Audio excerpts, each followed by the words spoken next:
Hi everybody, it's Jill Blanchette with Green Thumb Stampers. I forgot to do a beginning for my video. I was in Paper Pumpkin alternate mode, and for those I don't do this where you see me, so I didn't think about doing it for my Friday video that I just created. So I'm doing this real quick, adding it to the front. I hope you guys are all doing well. I'm here for a Finally Friday video to give you a no frills tutorial on I did the Wednesday live on it a couple weeks ago. It was a, it's like I stumble over what she called it. Susan Campfield video. She called it like a double, I'm thinking she called it a book fold, but it's, I'm going to call it like a Z fold, a double pop-up Z fold. So hang on and I'll show you how to make it. Hi everybody, I'm Jill Blanchette with Green Thumb Stampers. I'm here with a Finally Friday video, and I'm going to show you this card that you see right here in a no frills kind of way. I'm not going to decorate it or anything. I'm just going to give you all the dimensions and put it together so that you can see how it's done and make it yourself, however you so choose. Susan Campfield, I found the idea from her, and I forget what she calls it. I think she said she created this design, this fold. Might be a double, I don't know what she called it, I apologize. It's like a Z fold double pop-up, something like that, because you can see down in here there's a mechanism that's going to pop this piece up. Hope you can see how that looks.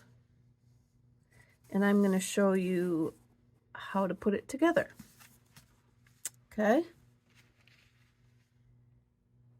Let me flip all my pieces over, and I'm going to show you the pieces and parts as we go along. I've got a berry burst piece at 8.5 by 5.5 inches for my base. I tried to label them all so that you can see that and maybe have a second to write down what you need to write down for it. And we're going to score it at 2 1/8 and 4 1/4. All right, take that off. We're going to burnish on those folds.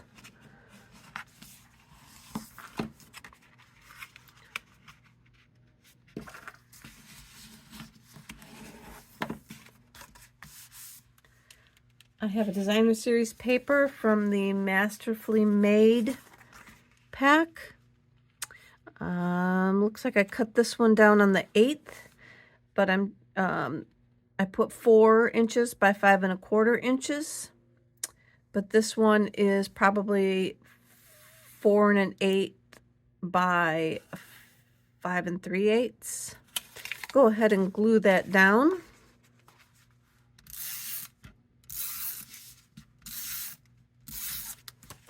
Gonna go, and I told you we weren't going to decorate it or anything, but by the time I'm done showing you, it'll be almost done. Now these panels over here, you need a side panel measuring 1 7/8 by 5 1/4 inches. You need 2 of them, and then run them through your embossing folder of your choice and glue those onto the side. Now these 2 panels I did cut down to the 1/4 inch, so you'll see I got a bigger border around it than I do around here. I like to remind people, when you use an embossing folder, say like this one that has a lot of design on it, to make sure that you get a lot of glue on the back of your paper so that it sticks down. You don't have as much surface to connect to your solid piece, so you want to make sure you got a lot of glue so that gets stuck down. Now we're going to move on to our little mechanism. It is 2 1/4 inches this way by 3 inches this way. You're going to score it at 3/4 of an inch, 1 1/2 inches, and 2 1/4 inches. I'll leave that there for a second. Or for an easier way, fold it in half, and then you can fold these back like that. and like that, and then that will give you your widths. You want to make sure though that your pieces do not overlap and touch each other in the middle. That's going to hinder its movement. So I'm going to go ahead and put some glue on.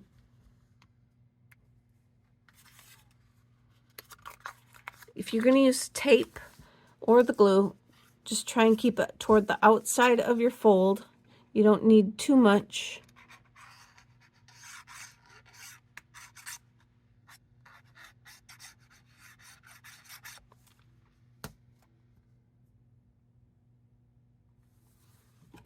Flip it over so the glue is facing down. You don't need too much, I say, but still you need enough so that it's going to adhere to your embossing. Because again, now in this one it's sticking up and I don't have as much space for the glue to adhere to. Then line up your score line from your mechanism with the score line on your card. About, oh, I'm going to go about halfway down. Line it up. And then press it down. And then that, you want it to look like that now. It will form like a little tube. Make sure it's glued down real good. All right. Then I have, you're going to put a panel in here on the top.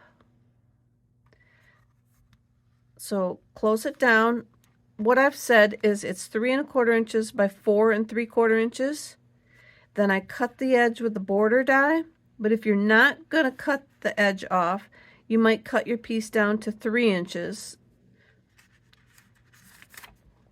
And then, like I'm going to show you here, it's going to sit on top of here. So just kind of set it there and close it.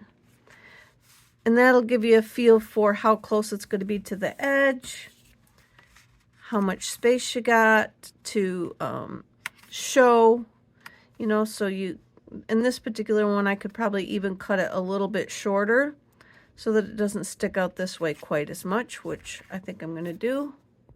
I just cut off this little bit. I might have measured wrong. I cut it wrong with this die, which I did not realize. I had the die facing the other way and it just kept cutting the piece off. So watch these elegant borders dies. It does matter which way it's facing. So then I'm going to glue that onto there. And in my sample, we have a white piece on here. So you can do that if you want, or just go ahead. What I did in my other card that I made on my weekly live was I stamped in Versamark and then I white embossed it, and that would be this card. So go ahead and do whatever you're going to do to it, if you're going to emboss it or make your panel. Then when you're ready, go ahead and put your glue again, and I'm just going to put a little bit so that I can finish this piece later. Go ahead and put your glue on this piece. Don't get too close to the card. If you're using liquid glue, you don't want it to seep out and glue to your other panel. So just set that on there, kind of up next to the edge. Look at your up and down space. I'm leaving a little smidgy there along the side, and then I'm just going to glue it on. So now we've got our working mechanism and the piece that goes with it. And then on this top panel, this colored piece is 2 1/2 by 4 1/4 inches, and then my white layer is 2 1/4 by 4 inches. Those you could just glue together because you're not going to do anything with it. You could if you wanted. I'm not saying you're not going to do anything with it because it's your card. But, and then center that how you want to on your layer down there. Go ahead. I'm going to use my strong adhesive again.